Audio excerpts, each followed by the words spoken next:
Okay, leaving certs. We're working through the electricity experiments as listed here. And measurement of the resistivity of the material of a wire, we have covered that. Today we're going to look at experiments 3 and 4. The variation of resistance with temperature for a metallic conductor and the variation of resistance with temperature for a semiconductor thermistor. These are two quite similar experiments and they're actually quite easy as well. We've covered them in 5th year. First one, to investigate the variation of the resistance of a metallic conductor with temperature. Well, there are two things that have to be measured there, resistance and temperature. The diagram is quite easy. A little piece of insulating material, wrapped around that insulating material, a metallic conductor. When I say metallic conductor, basically what I mean is a piece of copper wire. And there's the piece of copper wire, and there's its two ends. Now we said we want to measure its resistance, so we have to have a device to measure resistance in the circuit, and that there is our ohm meter. The second thing we have to measure is the temperature of the copper wire, and this is done as follows. The copper wire is put into a test tube. The test tube is filled with a liquid called glycerol. There's two reasons for this. One, glycerol has a high boiling point, and secondly, glycerol does not conduct electricity. Then our thermometer can be put in to the glycerol like that. What we have to have now is some method of heating, changing the temperature and observing how the resistance changes. So underneath this, we're just going to put in electric hot plate. Now quite clearly we need to label this diagram. So I'm going to start with the ohm meter. Even though that technically is its label. Next, the thermometer. The star of the show, the metallic conductor. I'm just going to call it a copper wire. What we'll put underneath it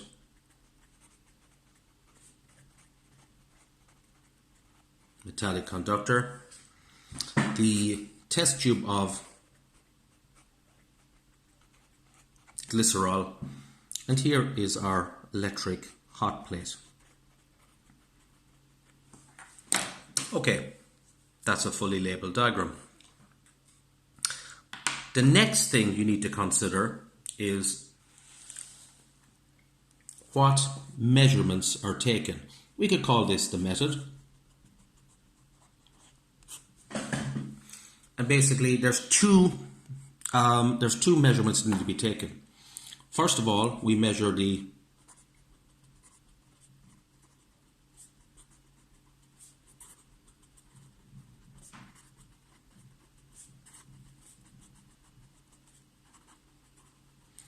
resistance of the wire using the ohm meter, and we measure the temperature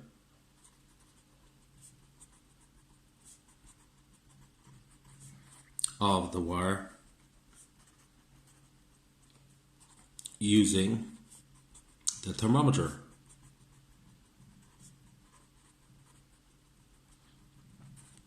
And of course it's very important to get a list of values on this.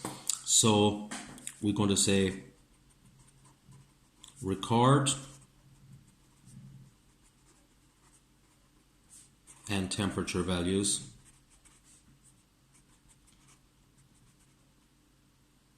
every 10 degrees Celsius. So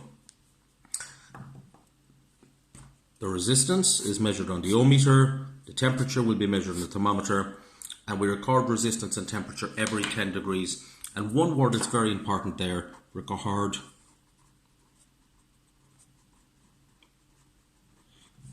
corresponding resistance and temperature values every 10 degrees. That means we record the resistance and the temperature at the same time. Okay, when we've got our data collected, what do we actually do with it? Well, the way to show that relationship obviously would be using a graph. So our graph will look something like this.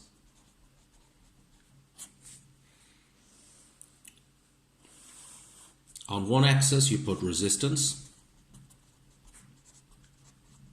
on the other axis you put temperature. And when you plot the points in this graph, the points will approximate a straight line like that. So what can we say about this? Well, we can say one thing is very certain: resistance and temperature are not directly proportional because that straight line does not go through the origin. But we can say this: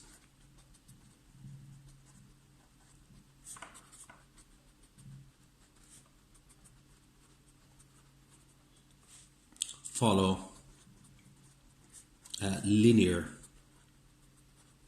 relationship. Although it is important to note that that graph does curve ever so slightly at higher temperatures, but most people would say resistance and temperature follow a linear relationship. Of course, what's very important when you do a sketch graph like this, to put in the appropriate units. And resistance is measured in ohms, and temperature is measured in degrees Celsius. That is a sketch of the graph you would expect in this particular experiment. Okay. There's a few questions then that are often asked at the end of this kind of experiment, and we're going to have a quick look at them. 1.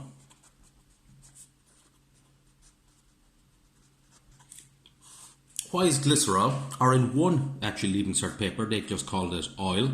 Glycerol is a form of oil.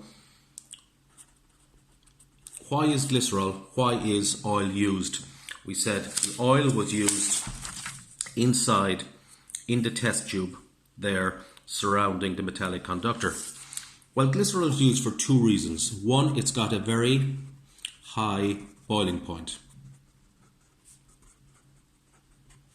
And the second reason is even more important. It does not conduct electricity.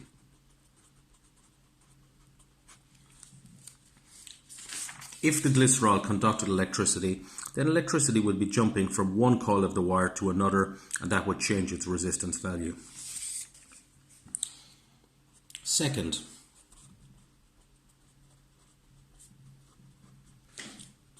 precautions to make the experiment more accurate, the final result more accurate. Well, you're using a thermometer. So we're going to say use a thermometer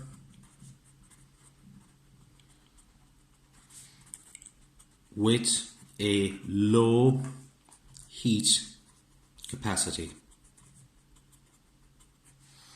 And even though they don't often ask you to explain that, maybe it would be a good idea to explain that. What does that mean? This means it will not take much heat from the liquid that it is measuring.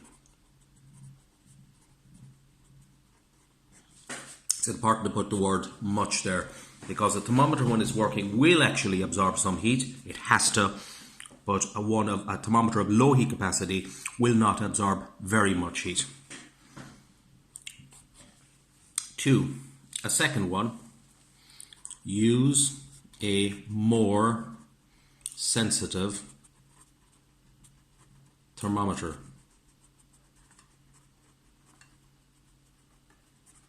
And it would be a good idea to explain what we mean by a more sensitive thermometer. Well, measures to more places of decibel. And a good example of a sensitive thermometer is use a digital thermometer, which will clearly go to more places of decibel.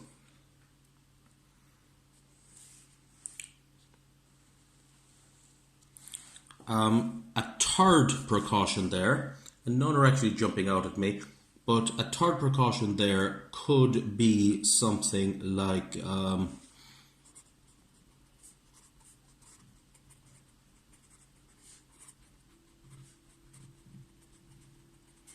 use a digital ohmmeter, although these days almost all ohmmeters would be digital anyway. Okay, so that is the variation of relationship of resistance with temperature for a metallic conductor. But the other experiment directly underneath it, so investigation of resistance, that one we've done, to investigate the variation of resistance of a thermistor with temperature is a very, very simple, similar experiment. So we'll just say variation of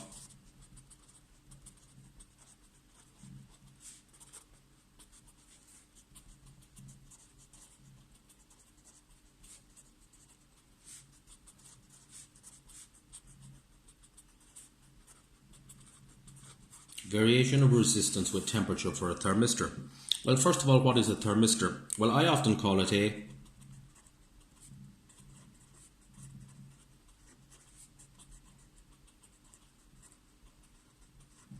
semiconductor thermistor.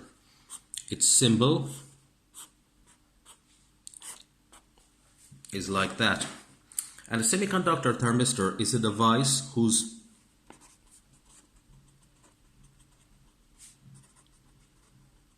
resistance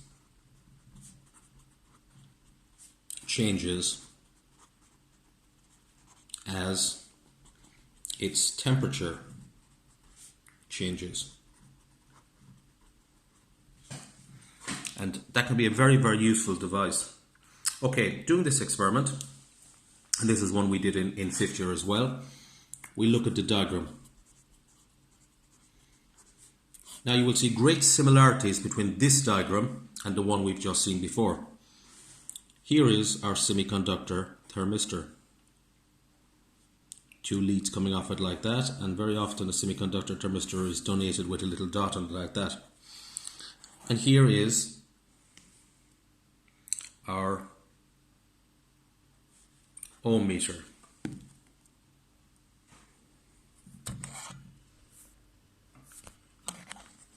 Apologies, people, I was just checking on something. There is our ohm meter. And we put our semiconductor thermistor into our test tube. Again, the test tube is filled with the liquid glycerol, and we have a thermometer to measure temperature like that, and we have some method of heating underneath like that. Clearly, this needs to be labeled. So this is our ohm meter. This is the star of the show, the thermistor. This is our thermometer.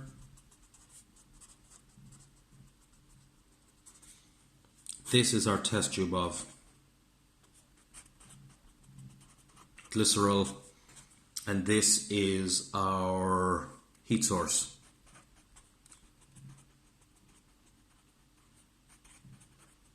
Like electric hot plate. That, I think, is everything sufficiently labelled. You could, of course, if you wished, label the test tube. The method is very, very simple. Again,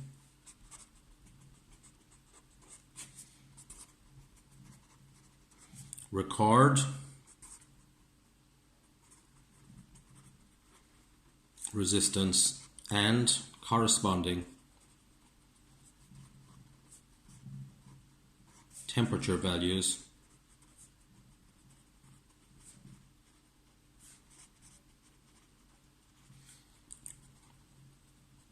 every 10 degrees Celsius or so. Now, when you plot the graph on this, you get a very interesting graph. Very different than the one we saw for the metallic conductor. The graph for the thermistor has the same axis.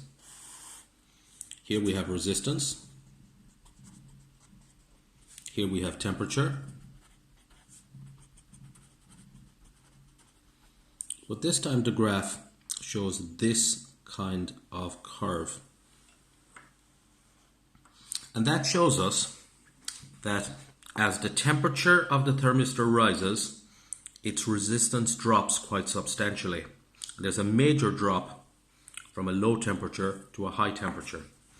Obviously, we would have to put in the appropriate units, resistance in ohms, temperature in degrees Celsius. So that is the graph for the semiconductor thermistor. And just note, resistance and temperature are clearly not proportional. It's a very different kind of relationship. Again, precautions to make this experiment more accurate. And the precautions to make this experiment more accurate are very similar as before. One, use a thermometer with low heat capacity. And always give the reason, so it will not take much heat from the liquid. 2, use a more sensitive thermometer.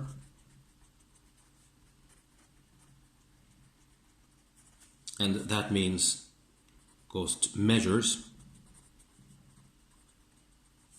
to more places of decimal. And a good example there, of course, would be use a digital thermometer.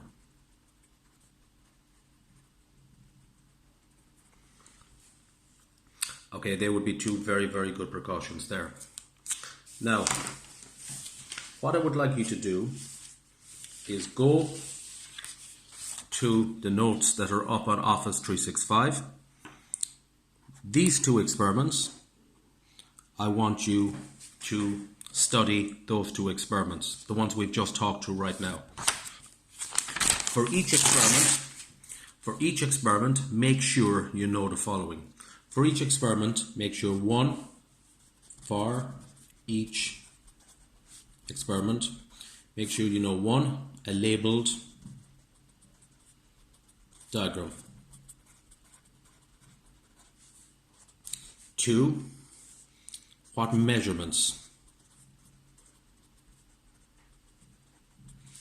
are taken,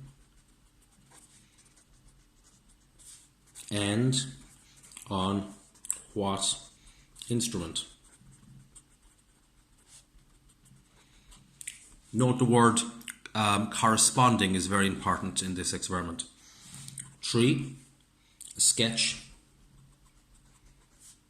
of the graph. And 4, precautions to make the experiment more accurate. Okay, when we meet again tomorrow, we're going to do a very big one, Joule's law, which was quite a complicated and difficult experiment. Thank you.